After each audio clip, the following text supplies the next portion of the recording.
Ողջույն սիրելի հայրենակիցներ, եթերում է Անտապանն է։ Եվ այժմ մենք զրուցելու ենք Modus Vivendi կենտրոնի ղեկավար, ազգային ժողովրդավարական բևեռի խորհրդի անդամ պարոն Արա Պապյանի հետ։ Ողջույն եմ պարոն Պապյան։ Բարև ձեզ։ Ուրախ եմ ձեզ ողջունելու տաղավարում, երկարատև դադարից հետո գիտեմ, որ Միացյալ Նահանգներում եք, այդ մասին անպայման կխոսենք ձեր այցի ուրեմն արդյունքների մասին, բայց զրույցը սկսենք բոլորին հետաքրքրող այս վերջին զարգացումներից եւ սպասումներից ավելի շուտ։ Շատերը իրենց հայացքն են նետում դեպի առաջին համաշխարհային պատերազմի նախորդին, անգամ 14 թիվ են գնում եւ ասում են չեն բացառում, որ նոր անտանտի ձևավորման ինչ որ առաջ են կանգնած եւ հարց են բարձրացնում, թե ինչի մասին կամ ես եմ այս հարցը ձեզ ուղղում, ինչի մասին կարող է վկայել այն փաստը, որ Անգլիայի վարչապետը եւ Ֆրանսիայի նախագահը միասին որոշել են գնան Վաշինգտոն բանակցելու Թրամփի հետ հասկանալու Միացյալ Նահանգների նպատակները համեցեք։ Ձեր հարցի մեջ հենց պատասխան կար հասկանալու Միացյալ Նահանգների նպատակները, որտեղ սա շատ կարևոր հարց է, Միացյալ Նահանգները աշխարհի ոչ միայն թիվ 1 պետությունն են, այլ իրենցով է պայմանավորված շատ բան աշխարհում այսօր իրենք են վերահսկում ծովային առևտրական հիմնական ճանապարհները, իրենք են գոնե երկրորդ համաշխարհային պատերազմով վերահսկել ու ապահովել Եվրոպայի անվտանգությունը եւ հիմա կարծեք թե չեն ուզում այլևս այդ բեռը միայնակ գրել, ասում են եվրոպացիներին եկեք կիսեք ձեր ծանրությունը պաշտպանության դուք եւս վերցրեք ձեր ուսերին։ Ես չեմ կարծում անտանտի ստեղծում կլինի, որտեղ անտանտի ստեղծման ժամանակ կան երկու խումբ երկրներ տարբեր հակադիր շահերով, այսինքն 3 երկիր Ֆրանսիա, Բրիտանիա, Ռուսաստանը մի կողմում էին, 4 երկիր Գերմանիա, Ավստրո-Հունգարիա, Բուլղարիա, Թուրքիա մի կողմում, հետո էլ Ամերիկան միացավ առաջի եռյակին։ Հիմա դա չկա։ Ռուսաստանը միայնակ է, ով պիտի Ռուսաստանի հետ միասին միավորվի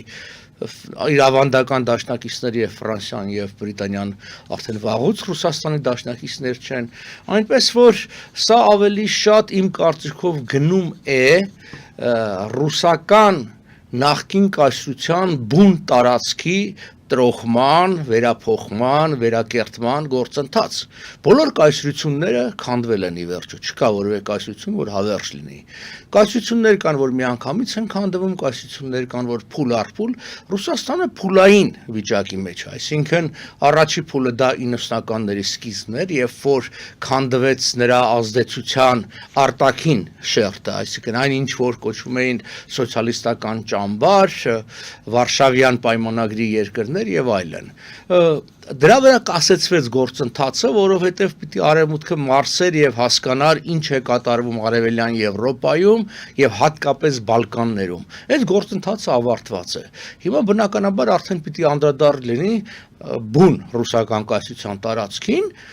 Հիշենք, որ Միացյալ Նահանգներում առ այսօր գործում է 1959 թվականի հուլիսի 17-ին ընդունված օրենք, որը յուրաքանչյուր տարի նախագահ հայտարարությամբ հանդես է գալու, կոչվում է Captive Nations Law,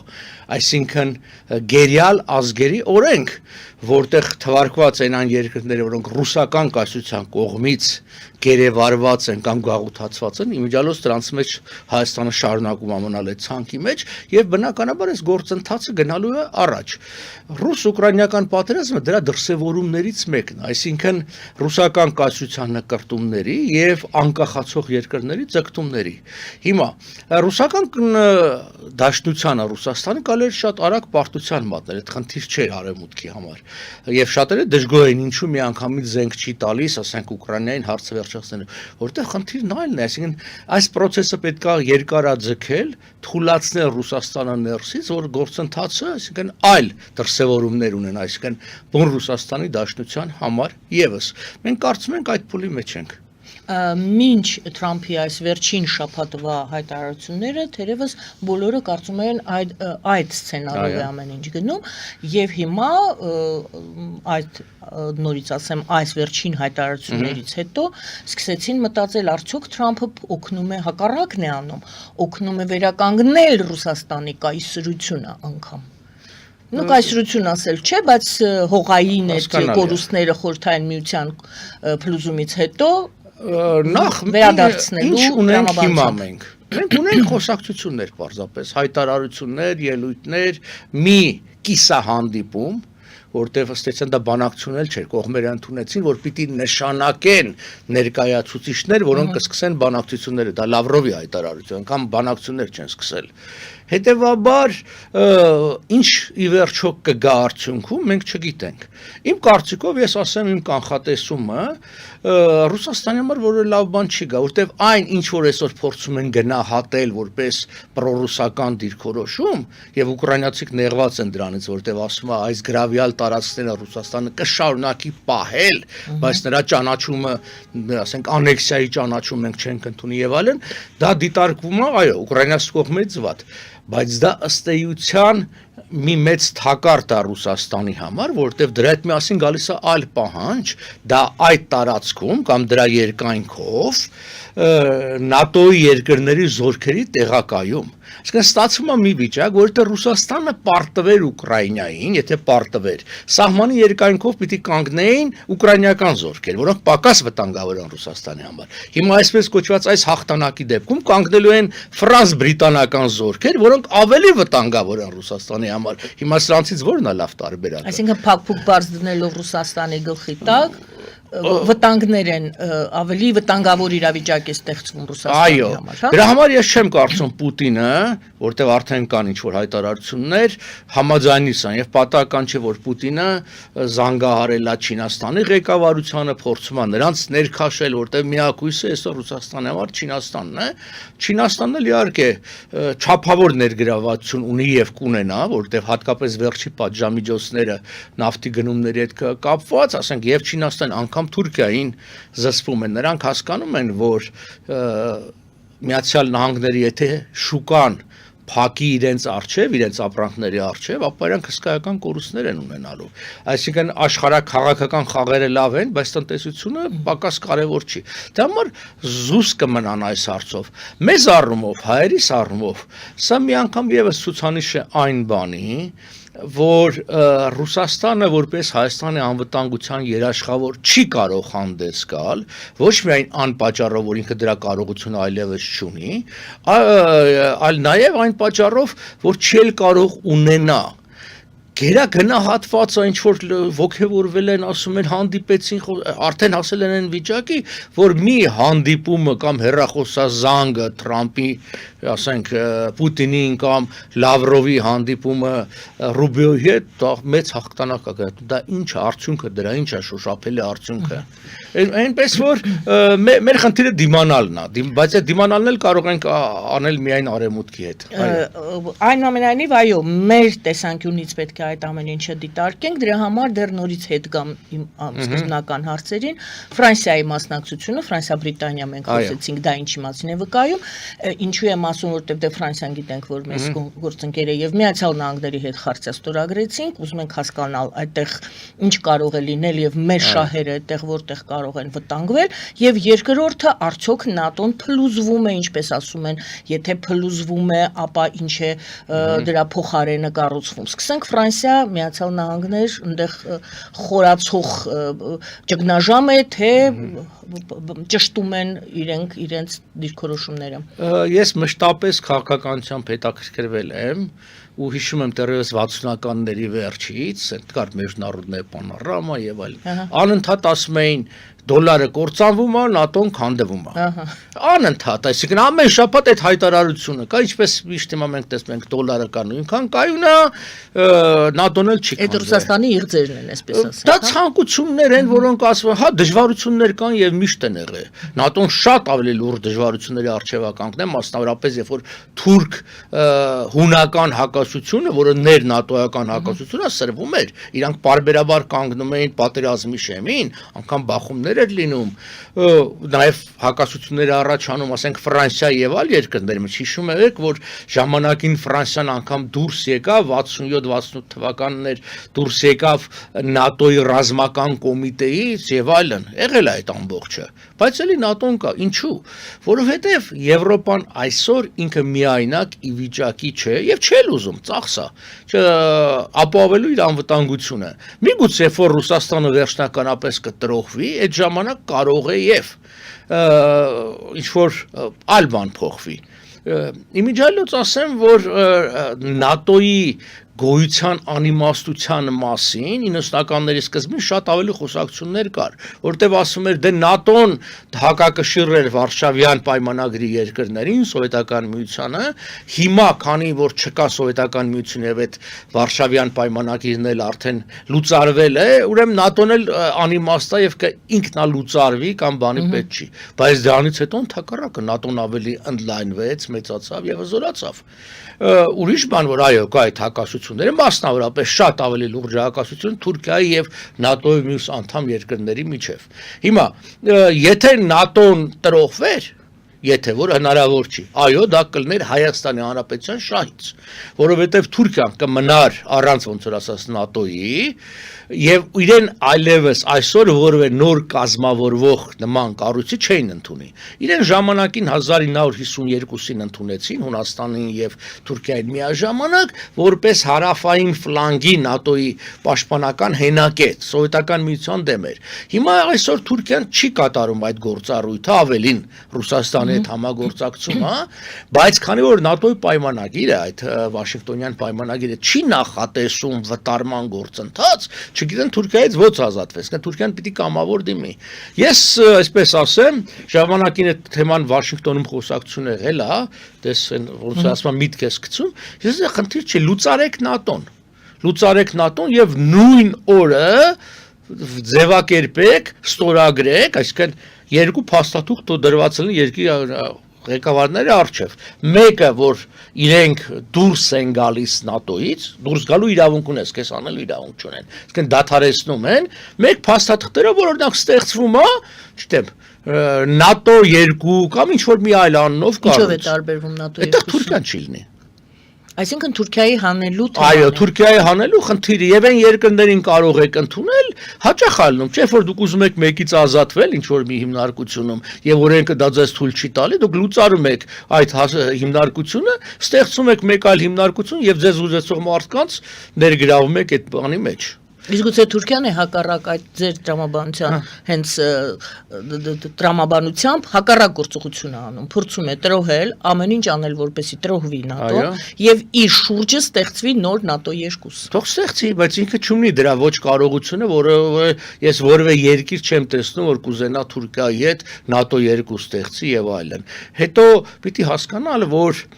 Միացյալ Նահանգների հզորությունը ռազմական եւ ռազմական ծախսերը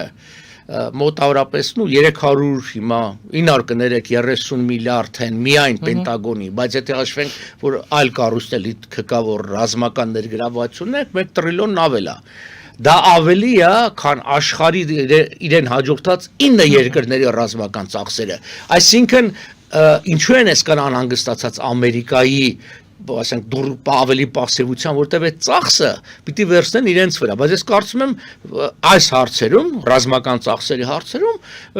Թրամփը ճիշտ է, արդար է։ Թրամփն ասում է մենք ծախսում ենք 4.5% մեր ռազմական ծախսերի, Գերմանիան նույնպես շատ հարուստ երկր 1.5% է ծախսում։ Եվ Եվրոմիությունը, որը համախառն արտադրանքի աշխարհի 25.5%-ն է տալիս, հանգիստ 700, եթե նույն տոկոսային չափով որ վճարի, ասենք ռազմական ծախսեր 700 միլիարդ դիլնի։ Ասենք Ամերիկայից մի քիչ ինչի ասում է իրենք պիտի քիչ ծախսեն, երբ որ իրենք ավելի վտանգված են, քան ես, որտեվ ես օվկիանոսից այն կողմ եմ։ Այսինքն այստեղ խոսքը գնում է իր մտածողությամբ, ինքը բիզնեսմեն է։ Բիզնեսի մեջ կարևորը դոլարն է, փողը։ Ինքը ասում է մենք պարտներ ենք, գործընկեր ենք, ուրեմն պիտի հավասար պարտականություններ ստանալու։ Այստեղ մեկ այլ տրամաբանություն է։ Դուք ասացիք Թուրքիայի գործոնը, բայց այժմ դեռ Թուրքիայի անունը չի հոլովում, երկրի անվանումը չի հոլովում եւ խոսում են հենց այդ թեմայի շուրջ, Միացյալ Նահանգներ եւ եվրոպական երկրներ, ասում են Թրամփը փորձում է արտնացնել, թափ տալ եվրոպական երկրներին։ Եվ երբ որ խոսվում է այն մասին, որ այո, այս ներկայիս իր տրամաբանությամբ ՆԱՏՕ-ն կարող է ինչ որ տրոհվել, ինչ բառ ասես օգտագործում են, տրոհվել, քանդվել, ստեղծվելու է հակադիր մեկ այլ ձևաչափով ռազմական միավորում, որը եվրոպացիներն են։ Հիմա հարց հակադիր, բայց թե այլընտրանքային, այդ ձեր ասած ՆԱՏՕ 2, բայց ոչ ՆԱՏՕ անվանումով, այլ եվրոպական երկրների, չգիտես, ռազմական առանց Միացյալ Նահանգների։ Հիմա էլ արդեն առանց Միացյալ Նահանգների, մենք դիտարկեցինք առանց Թուրքիայի տարբերակը, հիմա առանց Միացյալ Նահանգների։ Այդ դեպքում հարց է ծագում, եթե այստեղ նրանք 4.5 կամ 4% չեն ուզում տալ, տալիս են 1.5, այդ 1.5-ով նրանք կարող են այդ ռազմական երկրորդ միավորումը պահել, թե նրանք ստիպված են լինելու բարձրացնել իրենց հատկացումները, իսկ եթե բարձրացնում են, ապա ինչու ոչ այս ՆԱՏՕ-ում ներկայիս։ Լրիվ ճիշտ է, հարցը առաջանում։ Այստեղ եթե իրենք պիտի ստեղծեն մի առանձին կառույց, որտեղ 5.5 կամ 7% ծախսեն, ինչու չգնան նրան, որ Թրամփի պահանջած 3%-ը ծախսեն եւ ավելի ապահով լինեն։ Ուրեմն գուցե ուրիշ խորքային իրենք վերջը գնալու են 3%-ի։ Դուք նայեք, բանակցային տրամաբանություն կա, ձեզ տարբեր դիվանագիտական ակադեմիաներում սովորացնում են։ Իսկ այդ ակադեմիան սովորել պետք չի, դա շուկայի օրենք է, բազար։ Երբ որ գնում եք մի գինը ասվում, այսինքն որ գնապիտակի վրա գինը չի, էլի։ Գնապիտակի վրա դնում են 7 դրամ կամ 7 դոլար, իջացնում են 3 դոլար։ Դու գիտես, որ իր առաջարկած գինը չես տալու, ինքն էլ գիտի չես տալու, դու գին ես ասում, բայց գիտես, որ դա չի տալու, վերջը գալու եք ինչ որ միջանկյալ տարբերակի։ Հիմա Թրամփը մեծ հարցեր է բարձրացրել, բան, որի ֆոնի վրա 3%-ը ընդունելի կլինի հանգիստ, որովհետև դա արդեն մանր հարց կթվա այն մեծ խնդիրների առջև։ Մենք կյանքում լինում է, չէ՞, դեպքեր, որ ինչ որ մի խնդիր մեզ համար շատ վատ է, ծանր է, բայց հետո ավելի մեծ խնդիր առաջանում, ասում ես, դե լավ է, ինչ հարց է, ես սրա մասն էլ դեռ հոգեի տանում մտածում էի։ Այդ նույնն էլ այդպես է։ Հետևաբար իմ կարծիքով Ֆրանսիայի եւ Բրիտանիայի այցելությունը եւ կարծում եմ Ֆրանսիան Եվրոմիության անունից պիտի հանդես գա, իսկ Բրիտանիան արդեն որպես դուրս եկած երկիր եւ առաջարկելու են, որ եկեք մի լուծում գտնենք, չգիտեմ, ավելացնենք ծախսերը եւ այլն։ Ասենք ինչու Ֆրանսիան, որտեղ Ֆրանսիան բավականին երկար ժամանակ եղել է կայսրություն եւ առաջնորդող երկիր Եվրոպայի Եվ ինքը ոնց որ ասած ունի այդ ավանդույթը։ Այսօր տնտեսապես իհարկե Գերմանիան է առաջատար երկիրը, բայց Գերմանիան չունի այդ կայսերական փորձը։ Ինքը մի շատ կարճ ժամանակ մի քանի գաղութ է ունեցել Աֆրիկայում, են էլ առաջին համաշխարհից հետո խլեցին իրենից։ Ես լավ հիշում եմ, անցյալ գարնանը ես Գերմանիայում էի եւ Բունդեստագում մի շարք հանդիպումներ ունեցա, այդ թվում նաեւ կառավարող կուսակցության արտաքին կապերի հանձնաժողովի եւ այլն եւ խնդրեցի իրեն, այսինքն մեր կողմից, մեր քաղաքական ուժի եւ այլն, որ մենք գտնում ենք, որ Գերմանիայի ներգրավվածությունը հարավային Կովկասում ավելի մեծ, շատ կարեւոր է խաղաղության համար, զսպելու համար եւ այլն։ Այդ նաև այդ դիտորդների եւ այլն։ Եվ ինքը շատ հետաքրքիր բան ասաց առաջ մշտապես մեզ գերմանացիների զսպում էին, որ մենք քիչ ներգրավենք, քիչ ռազմական ծախսեր անենք, հեռու մնանք այս ամբողջից։ Հիմա ասում բոլորը մեզ պնդում են, խնդրում են, որ մենք ռազմական ծախսերը շատացնենք, ավելի ներգրավված լինենք, ասած բոլորով, ասած Միացյալ Նահանգները, ասած մենք, ես ասում եմ դեռ Տրամփից առաջ էր ծանր ճնշման տակ ենք, որպեսզի ավելացնենք մեր ռազմական ծախսերը, կրկնում եմ 1.5% է, ես մի քանի օր առաջ եմ ստուգել։ Եթե ինքը այդ 1.5%-ը սարքի 3%, դա Գերմանիայի համախառն արտադրանքի դա մի քանի 100 միլիարդից ավել է գալի։ Այսինքն շատ ավելի, այսինքն գալիս է, որովհետև Գերմանիան պիտի Ֆրանսիայի հետ միասին այդ երկմիասնության մեջ ավելի մեծ դեր ստանձի, ուրիշ տարբերակ չկա։ Այստեղ բարձրանում են շահերի հետաքրքրությունների պահը, հարցը, որքանով է դա նրանց պնդում են, նրանց ստիպում են, բայց նրանց նաև պետք է դա շահեկան լինի եւ նրանք հետաքրքրություն ունենան, ճիշտ է։ Տվյալ դեպքում դուք Գերմանիայի հարցը բարձրացրեցիք, կարող եմ հարցը ուղղել ձեր կարծիքով Գերմանիայի շահերից եւս հետևում է դա թե չէ, մասնակցությունը կստանա։ Եվ երկրորդը, եթե բոլորը այժմ խոսում են համաձայն եք, թե ոչ, որ մերկանտիլ տրամաբանությամբ է նպատակներով է այժմ Միացյալ Նահանգների Թրամփյան Միացյալ Նահանգները գործում եւ այդ մերկանտիլ նպատակների մեջ մենք ոնց ենք տեղավորվում ենք թե ոչ։ Հիմա Գերմանիայի պահը, քանի որ օրինակը բերեցիք եւ այդ նույն օրինակով եկեք դիտարկենք այլ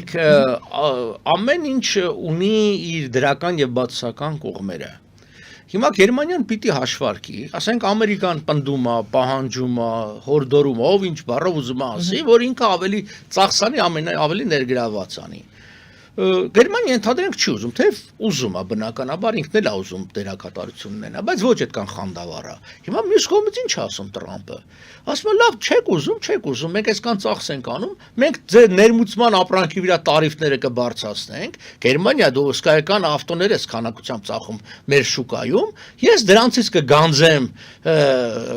բարձր դրույքաչափերով մաքսերը, ռազմական ծախսերից կտամ։ Ասում եմ գնա մտածի, ոնց ես ուզում, կամ դու ուղակի կտաս, կամ կբերես այստեղ, կմուծվես բանի ժամանակ։ Այս է հարցը, այսինքն միայն մի ոլորտի վրա իսկ այնտեղ հսկայական ուրիշ բաներ կա, այսինքն պողպատի, ալյումինիում եւ այլն։ Այդ առևտը եւ ամենամեծ լծակը, որ Տրամփը բոլորի վրա օգտագործում, դա առևտուրն է։ Այն որ դուք ասացիք մերկանտիլ եւ այլն։ Նայեք, համաշխարհային քաղաքականությունը ընդհանրապես հազարամյակներով ընթացել է դրա շուրջ, ուրիշ բան չկա։ Հումքային շուկա, սպառման շուկա եւ կապող ճանապարհ։ Ուրիշ բան չի եղել։ Այսինքն որ ասենք մետաքսի ճանապարհ, բան ինչ է եղել, դա ասենք չինական ապրանքը հայերը լինելով էսը տանում էին։ Որ Կոլոմբոսը գնաց հայտնաբերելու այդ ճանապարհը դեպի Հնդկաստան, հո ինքը չէր գնում աշխարհագրական հայտնագործություններ անելու։ 1000 տարի ոչ մեկին այդ պետք չէր։ Ուղղակի թուրքերը 1453-ին գրավել էին Կոստանդնապոլիսը, ցամաքային ճանապարհը փակ էր դա, Սուեզի կանալն էլ չկար։ Եվ իրանք մտածեցին, որ իրանք Հնդկաստանից ապրանք առնեն, Հնդկաստան եւ չէ, բայց Հնդկաստանը կարևոր էր, որտեվ Հնդկաստանից ներմուծում էին համեմունքներ, որով ապխտում էին ուտելիքը, որը չչանար, սառնարան չկար։ Հասարակ մի բանի չգոյությունը, սառնարանի չգոյությունը դրթեց, որպեսզի իսպանական թագավորը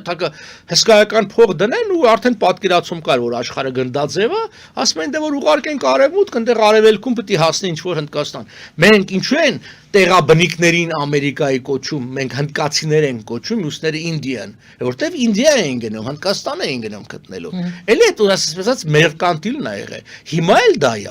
Հիմա էլ դա է, այս որ հիմա միջանցք են ուզում Զանգեզուրի վրայով, հո դա այսպես գաղափարական բաների համար չի, մերկանտիլ շա, այսինքն ազատ տրանսպորտային միջոց, զենքի փոխադրում, ապրանքի փոխադրում, չվերահսկելություն եւ այլն։ Այդ ամբողջը դրա տակ է։ Ուղղակի Տրամփը լինելով այլ ոչի մարդ, գիտեք, ամերիկյան հեռուստատեսության վրա ինքը մի շրջան, ես հիշում եմ, բավական հաղորդումներ եմ նայել, այսպես հաղորդում էր վարում ու ինքը իբր թե մեկին գործի ավերտում, ինքը կոշտ կոպիտ էր, ասում էր you are fired, գործից էր անում բան, այդ բնույթը, այն օրը մի հնդիկ հարց էր տալի, ինքը լավ չհասկացավ акցենտի պատճառով, ասեց չեմ հասկանում, հաջորդը։ Ինքը չմտածեց, որ այս հնդիկը կնեղվի, կասեն քաղաքակիրթ չէր, նրբակ նկատ չէր, Տրամփը ինքը այդ բանից վաղուց դուրս է եկել։ Եվ իրան 1000 տարի դա պետք չի, հատկապես ինքը չի կարա երկրորդ ժամկետ ընտրվի արդեն։ Հետևաբար սիրաշահելու խնդիր չունի։ Դրա համար այստեղ ոչի հարց է։ Մնացած բոլորն էլ ուղակի սիրուն բառերով նույն բաներն էին պահանջում, որը ավելի երկար էր տևում։ Հիմա այս մարդը ավելի կոշտ, կոպիտ, ինչ որտեղ էլ բռի քաղաքականություն է իրականացնում, դե թող որոշեն ամեն մարդից շահից ելնելով ինչ կանի։ Հարցից երկրորդ հատվածին ենք անդրադառնում, բայց ես մի հարց տամ ձեր այս վերջին ձևակերպման, այսինքն շահերից Թրամփը, եթե դուք ասում եք իրեն հետաքրքիր չի, ինքը ասում է դե հաջորդը թող գա, իր անձնական շահը համընկնում է Միացյալ Նահանգների շահին, նա մտածում է այդ գոնե այդ մասին։ Նա մտածեց այդ հարց տվողին կնեղացնի թե ոչ։ Իսկ եթե իրեն հետաքրքիր չէ, իսկ Միացյալ Նահանգների շահերին է հետաքրքիր, ձեր կարծիքով դուք բացատրեցիք հոգեբանական էս կամ ինչպես է նա վերաբերում։ Դուք կարծում եք, որ նա հաշվի է առնում Միացյալ Նահանգների շահերը, թե նա իր անձնական հետաքրքրություններն ու շահերն ու գաղափարներն է առաջ մղում։ Թրամփը ըստ Թրամփի հայտարարությամբ եւ շեղտող չի եղել 6.5 միլիարդ դոլար փող ունի։ Դա թվաբանություն է։ Եթե դու միլիարդից ավել փող ունես, արդեն թվաբանություն է։ Ոչ մի տարբերություն չկա քո կենսակերպի վրա, դա չի ազդում։ Կունենաս 1.5 միլիարդ, 6.5 թե 8.5 միլիարդ։ Որևէ տարբերություն չկա, բոլորը գիտեն։ Թրամփը մտածում է այլ կատեգորիայով արդեն։ Ինչպես Մասկը։ Ինքը մտածում է պատմության մեջ մնալու։ Այս ամբողջ խոսակցությունները Գրենլանդիայի բանի մասին, դա որ ինքը մնա պատմության մեջ մի նախագահ, որը ասենք երկրին միացրել եւ լուծել է նման կարևորագույն խնդիրներ։ Գրենլանդիայի խնդիրը դա խմելու ջուրի խնդիրն է եւ ոռոգման ջրի խնդիրն է Միացյալ Նահանգների համար։ Միացյալ Նահանգները լուրջ խնդիրներ ունեն դրա հետ կապված։ Դե Ադրբեջանն էլ Սևանն է ուզում։ Ահա, դրա համար որտեվ բոլորը բացի հայերից բոլորը հասկանում են, որ միակ չվերականգնվող, սպառվող եւ անփոխարինելի ինչ ասեմ, նյութը, պաշարը, ռեսուրսը ջուրն է, որտեղ մնացած ամեն ինչ կարելի է փոխարինել։ Նավթը կարելի է փոխանել արևի էներգիայով, մյուսը ինչ որ մի տեսնում ենք, չէ՞։ Հիմա այսինքն նորի բաները։ Ջուրը միակ բանն է, որ անփոխարինել է, դուք չեք կարող։ Հետևաբար բոլորը ջրի հետևից են։ Իսկ այս որ Նիկոլն ասում էր, որ այն սարերը, որ ձյունապետ չեն, ինքը չի հասկանում, որ այդ ձյունը հետո ջուր է դառնում եւ որպես գետ գալի լցվում է կոմոդ եւ այդ ջուրն է կարեւորը։ Ինչ որտեղ ջուրը առանց հողի կարող է էլի պետքական լինի, հողը առանց ջրի շատ ավելի պակաս է իր օգտակարությունը։ Կարճ ասած այդ երկմիասնության մեջ է։ Հիմա իմ կարծիքով Թրամփը ավելի շատ բաներ պայմանավորված է իր հայեցողությամբ, իր մտքերով, քան աշխարհական հաշիվներով։ Այս տեսանկյունից մեզ համար սա մեջ եւ վտանգներ կա եւ մենք կարող ենք շահել։ Օրինակ, եթե մեզ հաջողվի Տրամփին օրինակի համար, չգիտեմ, բացատրել, հասկացնել, ինչ որ մի բան մեր շահերից ելնելով, եթե ուրիշ հետաքրքրություն առաջացնել։ Օրինակ, ինչպես ես որ Վաշինգտոնում այդ թեման անդադ բացում էին, ասում the first Christian nation, առաջի քրիստոնյան երկրի պետության փրկության հարցը։ Եվ ինչպես իրենք են ձևակերպում the last piece of Christianity in Middle East, միջին արևելքի քրիստոնեական վերջին կտորը։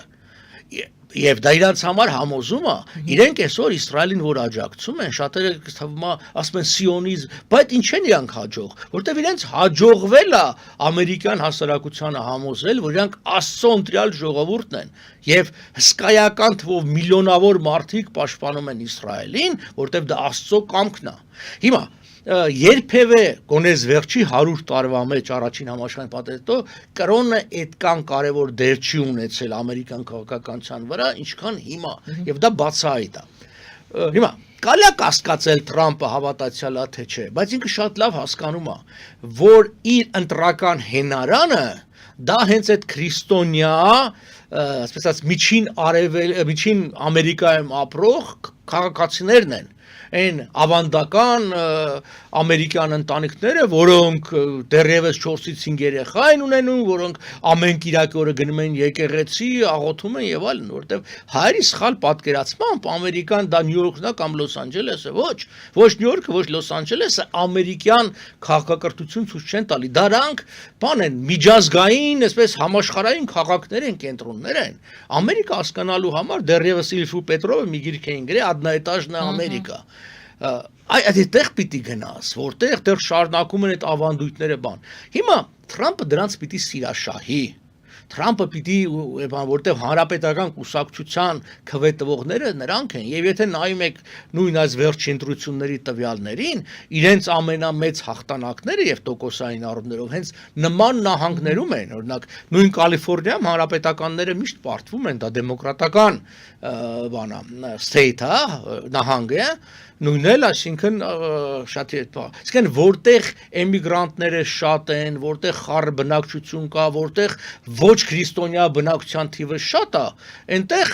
հանրապետականներ, որտեղ հանրապետականները դիտարկվում են ավելի կոնսերվատիվ, ավելի պահպանողական։ Բառացիորեն 3 Վաշինգտոնում տեղի ունեցավ համաշխարհային կոնֆերանս պահպանողական կուսակցությունների եւ Թրամփը այնտեղ ելույթ ունեցավ գնաց։ Եւ սա եւս ցույց է տալիս եւ Վենսի խոսակցությունն էլ միուխենի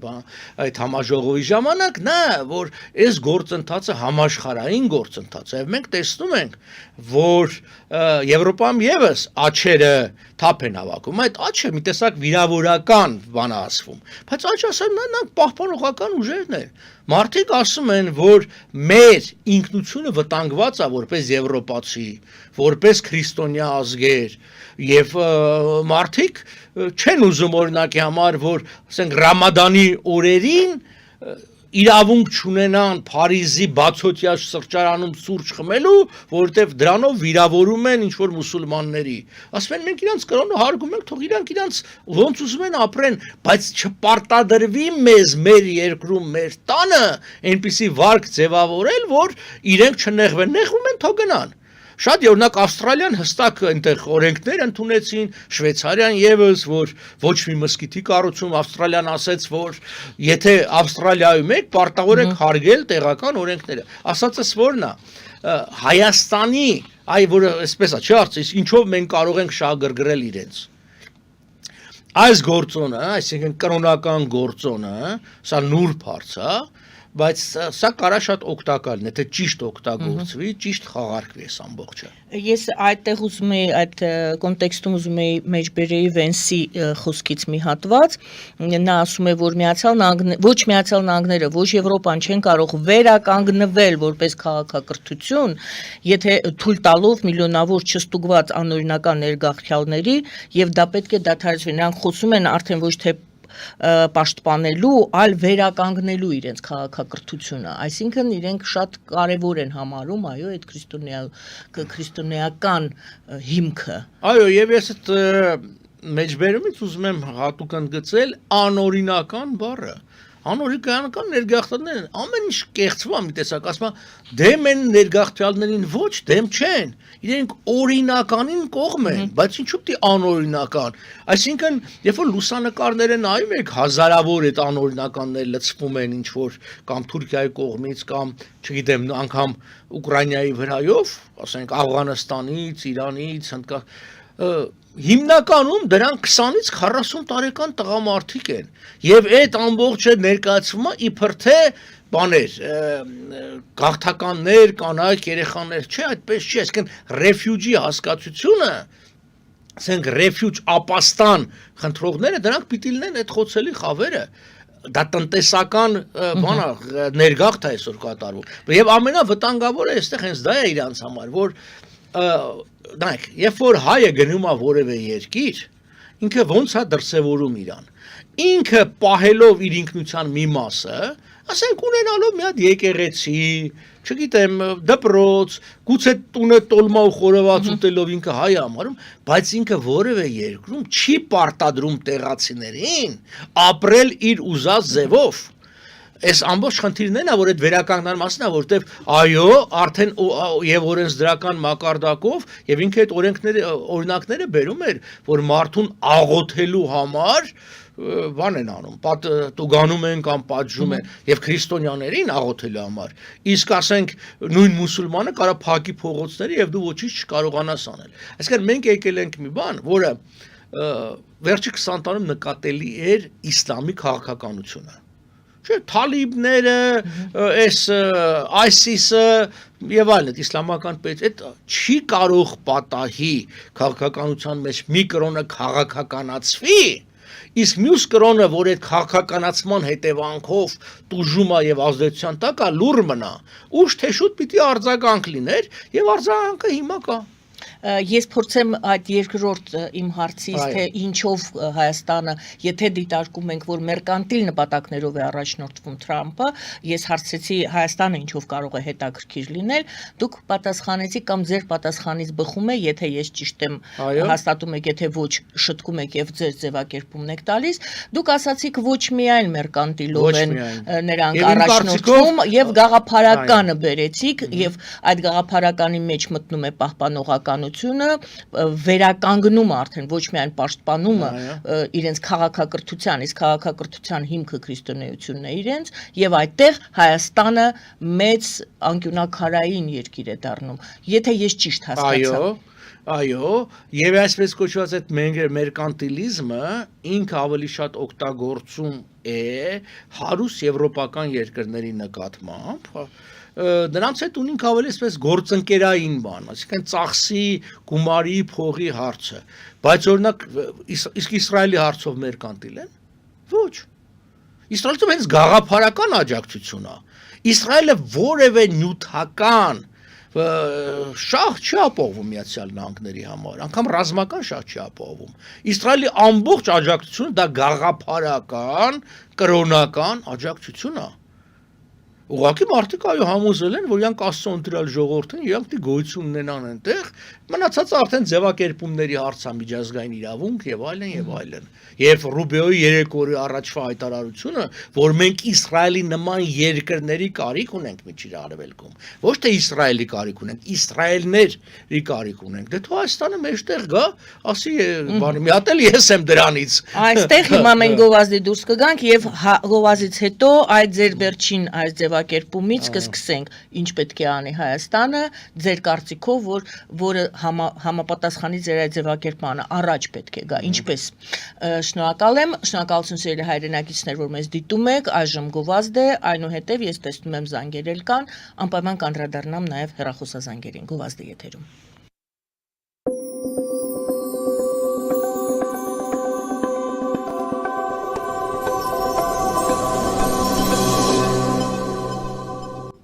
Սիրելի հայրենակիցներ, հիշեցնեմ, որ մենք զրուցում ենք պարոն Արա Պապյանի հետ, Modus Vivendi կենտրոնի ղեկավար,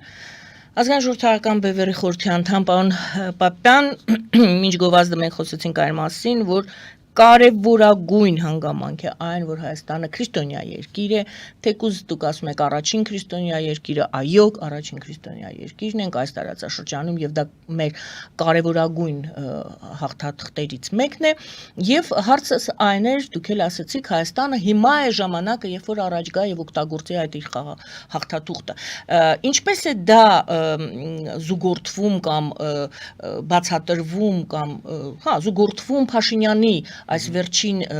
նախաձեռնությունների հետ նա կարծես թե գաղափարական տրանսֆորմացիայի մասին է խոսում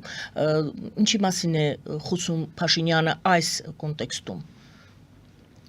Նրանք ովքեր Հայաստանը ուսումնասիրում են եւ նրանք ովքեր կառավարում են Փաշինյանին շատ լավ են հասկացել որ Հայաստանի հզորությունը հենց նշած գործոնների մեջ է, այո, որպես առաջի քրիստոնյա երկիր, որպես ազգային պետություն եւ այլն եւ այլն։ Եվ այս ամբողջ պատահական չի, որ դնում են Փաշինյանի արչեւ իրականացնելու սրա հակառակը, Հայաստանը ապազգայնացվում է եւ ապա քրիստոնեացվում է։ Ես ինքս այդտեղ խորապես հավատացյալ չեմ, ես սովետական սերունդի մարդ եմ, ես իմ խղճի առաջ եմ ավելի ոնց որ ասած պատասխանատու եւ այլն, բայց հարգում եմ բնականաբար եւ ընդունում են մեր ավանդական հայկական առաքելական եկեղեցին որպես նաեւ հաստատություն ազգային։ Հիմա երբ որ անկախ դրանից ով է ղեկավարը, շատ նույն եկեղեցու ղեկավարներից էլ գող չենք առանձնապես, եկեղեցու մեջ էլ գիտենք ինչ է կատարվում,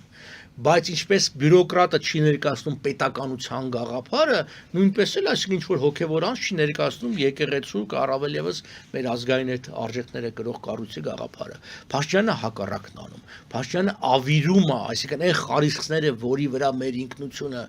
հարյուրամյակներ, եթե ոչ հազարամյակներ գոյատևել է, դա քանդում է, խարխլում է։ Եթե Հայաստան դառնում է շարքային մի երկիր, ասենք ոչ հայկական իր բնույթով, չէ՞ որ եթե դու կտրում ես մեր պատմության այդ հսկայական հատվածը, ասում ես Հայաստանի պատմությունը, իսկ Հայաստան ասելով հասկանում ես էս, ինչպես ինքն էր ասում, ասում էր սա հայրենիք չի, սա հայրենիքի մնացորդ է։ Այսինքն այդ մնացորդը դու ունես մնացորդային մտածողություն, չէ՞ որ մենք հզոր ենք, որովհետև ասում ենք Վենետիկում առաջի գիրք ենք տպել, Ամստերդամում առաջի քարտեզ ենք տպել, չգիտեմ, Մադրասում առաջի թերթ են, բայց ամբողջը որ մի կողմ ես դնում, ի՞նչ է տակը մնում։ Մնում է Կավաշեն Երևանը, չէ՞, ակկոյլուներով բնակեցված եւ այլն, այս ամբողջը արվում է դիտավորյալ։ Միգուցե ինքը չի հասկանում, Նիկոլը շատ բան կարա չհասկանա։ Ինքը բայց ակնհայտ է որ կրկնումա թուրքական խոսույթը։ Այդ հարցը զբաղվել են, կարելի է վերցնել, կարդալ մասնագետներ կա, խորհրդական Երևան Սարգսյանի գործերը կարդալ դեռ 60-ականներին, 70-ականներին։ Այսինքն թուրքերը որ մեզանից այդ ամբողջը պահանջում են, այդ թվում նաև հրաժարվել ցեղասպանությունից։ Հոյտի միայն այդ վախը չի հատուցումներից, նաև հասկանում են, ասում են, որ գաղափարը միավորում է, անգամ նման ողբերգական գաղափարն է միավորում, հասկանում եք։ Ինքը լավ կլներ հաղթական գաղափարը միավորել։ Նախ ես երկար տարիներ աշխատել եմ դրսում, նույն Սփյուռքի հետ եւ այլն գիտեմ, ապրիլ 24-ը միակ օրն էր, որ բոլոր կառույցները միասնաբար անում էին նույն բանը, այսինքն երթի էին ելնում եւ այլ եւ այդ օրը այդ դա հանելով նաեւ այդ միասնականությունն է սխարխլում։ Դու բերում ես քաղաքական հարցեր, որով դու սարքում ես կռվախնձոր ես ամբողջը։ Նույն ցեղասպանության հարցը սարքում ես կռվախնձոր պահանջները։ Դրա համար անգամ մեծ երկրները գաղափարի կարիք ունեն, մեծ գաղափարի։ Տեսեք, ինչի է ուզում վերադառնա Միացյալ Նահանգների քրիստոնեական արմատներին, որտեվ Միացյալ Նահանգները ձևավորվել են, եթե հիշեք, առաջի գաղթականները դեպի այդ տարածքը բրիտանական այդ գաղութը, դրանք պուրիտանական քրիստոնեական համայնքներն էին, որ հալածվում են Եվրոպայում, այսինքն ինքը կրոնական գետնի վրա ստեղծված համայնքներ են։ Օրինակ Ավստրալիան այնտեղ ավելի շատ հանցագործներին էին արտաքսում Բրիտանիայից։ Հետո Միացյալ Նահանգները երկար ժամանակ այդ թվում նաև Օսմանյան կայսրության տարածքում միսիոներական առաքելություններ իրականացնում եւ իրանք գտնում էին, որ Աստծո խոսքը պիտի բերեն, տարածեն գաղափարները եւ այլն։ Հիմա այդ ամբողջը, երբ որ 1917 Ռուսաստանում բոլշևիկյան հեղափոխություն եղավ եւ հետո մինչև 90-ականները գաղափարախոսական հակասություն կար, հետին պլան մղվեց այդ այլ տիպի գաղափարները։ 90-ականներին բոլշևիզմը վերացավ, որի հետևանքով նաև քաղաքական խնդիրներ պիտի լուծվեն, Արևելյան Եվրոպա, Բալկաններ եղավ լուծվեց, հիմա մենք գալիս ենք արդեն այն փուլին, որը Ամերիկայի վերադարձ իր արմատներին եւ իր այդ ավանդական քաղաքականությանը եւ կայսրությունների տրոհման, այսպես ասած, պատմական անհրաժեշտության փուլին։ Այսպիսով գաղափարական տրանսֆորմացիան բերելու է հանգեցնելու է ինչին ըստ ձեզ։ Միացյալ Նահանգների առումով նկատի։ Հանգեցնելու նրան, որ իրենք ավելի միջամուխ պիտի լինեն, ինչպես իրենք էին ասում, հալածյալ քրիստոնյաների պաշտպանության գործին։ Դա արվելու է մեկ, մյուսը նա է լինելու, որ ավանդական արժեքները, այսինքն ընտանիք եւ այլն, պատահական չէ, չէ, որ Թրամփը հայտարարեց հենց առաջին իսկ անգամ բանով executive act-ա կոչվում դառնում, հենց որ երկու սեռ կա տղամարդ եւ կին։ Ես ծայրահեղ պահպանողական մարդ չեմ, ես ընդունում եմ մարդկանց ազատությունը, նաև սեռական ազատությունը, իրանց գործն այն, բայց երբ որ դա պետական մակարդակով դու լրացնում ես թերթիկ, որը 5 տեսակ բան է գրած, այսինքն սեռ եւ հետաքրքիրն է, որ վերջ կետմել գրած է բանը չեմ որոշել դեռ։ Այսինքն սա արդեն անհետեթության է հասցնում, հասկանում եք, նման բաները եւ հենց վտանգավոր ինչումն է ծայրահեղ այսպես ասած ազատամտությունը, որ այդ ավանդական հիմքերն է քանդում, Նիկոլն էլ դա լանում է ուրիշ տեսակետից, մեր ավանդական հիմքերը քանդելով։ Գիտեք, խնդիրը այն չի, որ օրինակի համար, չգիտեմ, Տիգրան Մեծի Հայաստանը մեծ ա եղել կամ ինչ, կան ազգային, ինչ ասեմ, առասպելներ, լեգենդներ, իրականություն ասուտա էական չի, որոնք շատ կարևոր են, դու պետք չունես դրանք քայքայելու։ Հեռախոսազանգ ընդունենք ձեր թույլտվությամբ։ Այո, բարև ձեզ, լսում ենք ձեզ։ Այո։ Ալո։ Բարև ձեզ։ Բարև ձեզ։ Ձեր հույդին ասում էի, իսկան գիտեմ անունը Արայա։ Եթե կարելի է մի քիչ արագ ձեր հարցը ձևակերպեք, հա, ժամանակը այդքան շատ չէ։ Այո։ Ձեր հույդին ասում էի,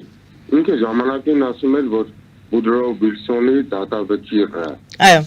Ուզում եմ ասեմ, ոչ ռուսը, ոչ էլ ամերիկան չի օգնի մեզ։ Ես 27 տարի ապրում եմ, ամերիկացին աս չի։ Մենակ սրանց փող տաս, իրանք միսիա, այսինքն ապարիկով ապրեն, ուղղակի ես ձեր ուժին հարգում եմ, հայրենասերը ինքը իրան ոգևորված խոսում է,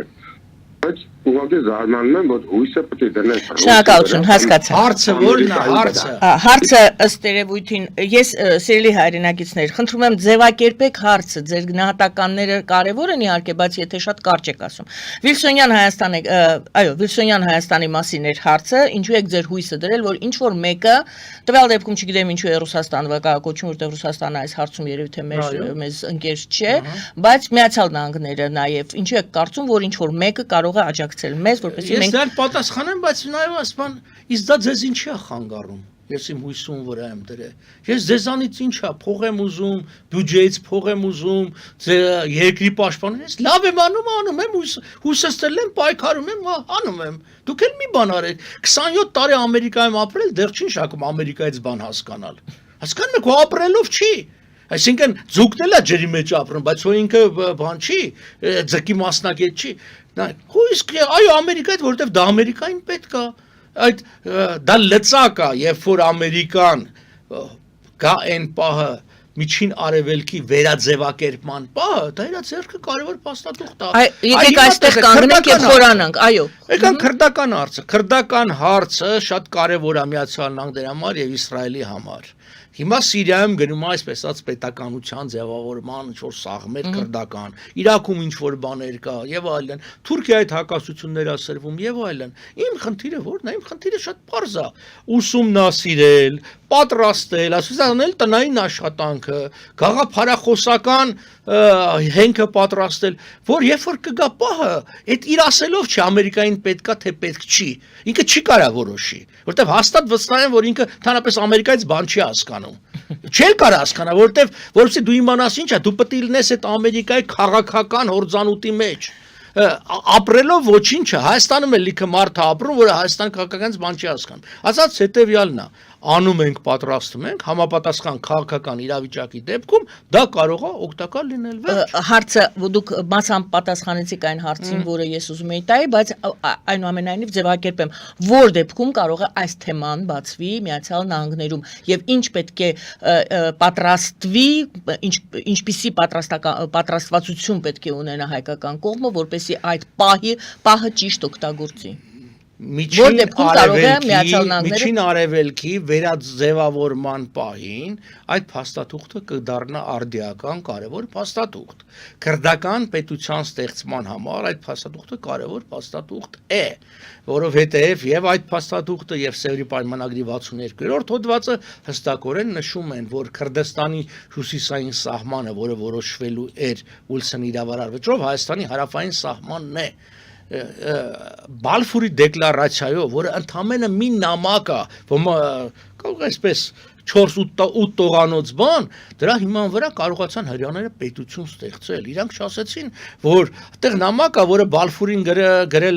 Բալֆուրը գրել է Ռոթշիլդին, որ մենք որպես Բրիտանիա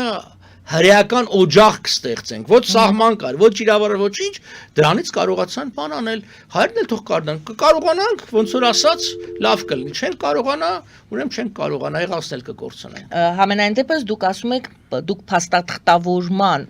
այդ case կոչվածը պատրաստում եք։ Երբ որ դուք օրինակ շենք պիտի կառուցեք, դուք մինչև շենք կառուցելը անում եք նախապատրաստական աշխատանք, գրունտը, հիմքը ստուգում եք, եսեք անում են նախագիծ, փաստաթուղթ, մատակարարման աղբյուր եւ այլն, հետո կարող է կառուցում եք, կարող է չեք կառուցում,